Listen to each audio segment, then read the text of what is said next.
ဒီဇလန်းလေးကတကယ်အဖြစ်အပျက်ကိုအခြေခံထားတဲ့ရင်နှင့်စရာဇလန်းတစ်ပုဒ်ပါပဲ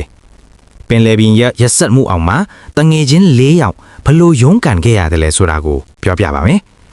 ဇလန်းအစမှာတော့ Florida ပြည်နယ်က Nick ဆိုတဲ့ကောင်လေးတစ်ယောက်အကြောင်းနဲ့စထားတယ် Nick ကအားကစားနည်းပြတစ်ယောက်ဖြစ်ပြီးသူ့မှာ Marquis နဲ့ Corey ဆိုတဲ့ NFL American ဘောလုံးကစားသမားတငယ်ချင်း2ယောက်ရှိတယ်သူတို့အဖွဲ့ထဲမှာ Will ဆိုတဲ့တငယ်ချင်းတစ်ယောက်လည်းရှိသေးတယ် Will ကတနာစရာဗျအလုပ်ပြုတ်ထားလို့စိတ်ဓာတ်ကြနေတာဒါနဲ့တငယ်ချင်းတွေက Will စိတ်ပြည့်လက်ပြောက်ထီအောင်ဆိုပြီးပိတ်ရက်မှာပင်လေထဲငားများထွက်ဖို့စီစဉ်လိုက်ကြတယ်စနေနေ့မနက်ရောက်တော့ Will ကစိတ်အားထပ်တန်စွာနဲ့ပေါင်မုံတွေအများကြီးလှုပ်လာတယ်သူတို့၄ယောက်လွေစိတ်ရောက်တော့ Marquis ရဲ့လွေကိုတွားကြည့်ကြတယ်လွေကလူ17ယောက်ဆက်နေဆိုပေမဲ့ပင်လေပြင်ကြီးနဲ့ရှင်လိုက်တီးနေတယ်လို့ပဲမထွက်ခင်မှာမိုးလေဝသသတင်းကမုန်တိုင်းလာမယ်ဆိုလို့သတိပေးထားတယ်ဒါပေမဲ့သူတို့ကမုန်တိုင်းမလာခင်ပြန်ရောက်မှာပါကွာဆိုပြီးပေါ့ပေါ့ဆာဆာနဲ့ပဲထွက်လာခဲ့ကြတယ်ဖုန်းတွေကိုလည်းရေဆိုးမှဆိုးလို့အိတ်နဲ့လုံအောင်ပြီးတင်းချလိုက်ကြတယ်ပင်လယ်လဲရောက်တော့ငားတွေရတချင်းလေးတွေဆိုနောက်ပြောင်ကြားနဲ့ပျော်စရာကြီးပေါ့ဒါပေမဲ့ခဏနေတော့ကောင်းကင်ကြီးမြဲလာပြီးမိုးချုံတန်တွေကြားလာရတယ်အခြေအနေမဟန်တော့မှန်တိလို့ပြန်ဖို့လုပ်တဲ့အချိန်မှာပြဿနာစားကတ်တော့တာပဲကြောက်ဆူးကရေအောက်မှာတခုခုနဲ့ညှိနေပြီးနှုံးမရဖြစ်နေတယ်သူတို့၄ယောက်ဝိုင်းဆွဲကြမရဘူးဒီတော့ Marquis ကလွှေအင်ဂျင်ပါဝါသုံးပြီးအသေးမောင်းဆွဲလိုက်တယ်အဲ့ဒီမှာတင်လွှေကဟန်ချက်ပြက်ပြီးတင်းဆောင်းသွားရကနေရေတွေဝင်လှမ်းကမှလည်းပုတ်လိုက်ရောလွှေကြီးကမှောက်ရက်သားဖြစ်သွားပါလေတော့ဗျ၄ယောက်သားရေထဲဖြုတ်သွားပြီးအတင်းကူးခတ်မှောက်နေတဲ့လွှေဝင်းပိုက်ပေါ်ကိုတွေ့ကတ်နေကြရတယ်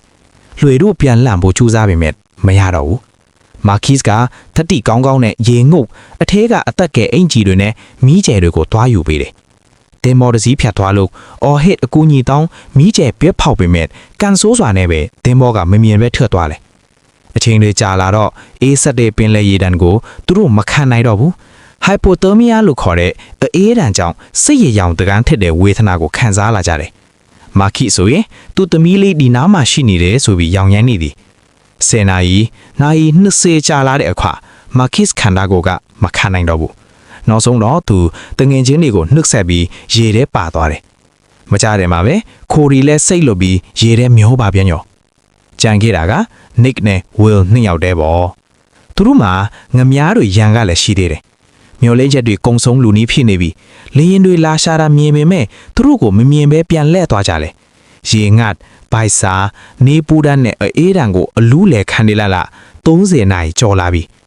ဝီလဲစိတ်ဓာတ်ကြပြီးတေးချင်နေပြီသူကမီးမမရတာကိုငါသာမီးမရှိရင်အိမ်မှာပဲနေဖြစ်မှာအခုလိုဖြစ်မှာမဟုတ်ဘူးဆိုပြီးနောင်တလိုရနေကြတယ်နောက်ဆုံးတော့ဝီဖာစိတ်ဖောက်ပြီးအသက်ကဲအင်ကြီးကိုချွတ်ရေးဆက်ခုံဆင်းပြီးအဆုံးစီရင်သွားတယ် Nick ဆွဲထားဖို့ကြိုးစားပေမဲ့မလိုက်ဘူးNick တယောက်တည်းပင်လယ်ပြင်ကြီးထဲမှာဒုက္ခရောက်နေတာ42နာရီရှိသွားပြီသူလည်းတေဖို့ပဲစောင့်နေတော့လားအဲ့ဒီအချိန်မှာတော့တော်နေဒိုဆိုတဲ့တင်ဘောကသူ့ကိုတွေ့သွားပြီးကဲဆယ်နိုင်တယ်ကမ်းခြေဆောင်တပ်ဖွဲ့တွေရောက်လာပြီး Nick ကိုဆေးရုံပို့ပေးလိုက်တယ်ဇက်သိမ်းမှာတော့ Nick တယောက်တည်းအသက်ရှင်လျက်အိမ်ပြန်လောက်သွားပေမဲ့ကြံတဲ့တငယ်ချင်း၄ယောက်ကတော့ပင်လယ်ပြင်မှာပဲအပြီးတိုင်ကြံရခဲ့ရပါတယ်Nick ကရေပြင်ကိုမြင်တိုင်းသူ့တငယ်ချင်းတွေအော်ဟစ်တန်တွေကိုပြန်ကြားအောင်နေမိစလို့ခံစားရရှာပါတယ်ဒီဇလန်ကပင်လယ်ပြင်ရဲ့အန်ဒီရဲ့ကြီးမားမှုနဲ့တဘာဝတရားကိုလျော်မသွတ်ဆင်ဘူးဆိုတာကိုမီးမောင်းထိုးထားတဲ့ဝဲနေစရာဖြစ်ရတမန်ဇလန်တပုတ်ပဲဖြစ်ပါတယ်ဗျာ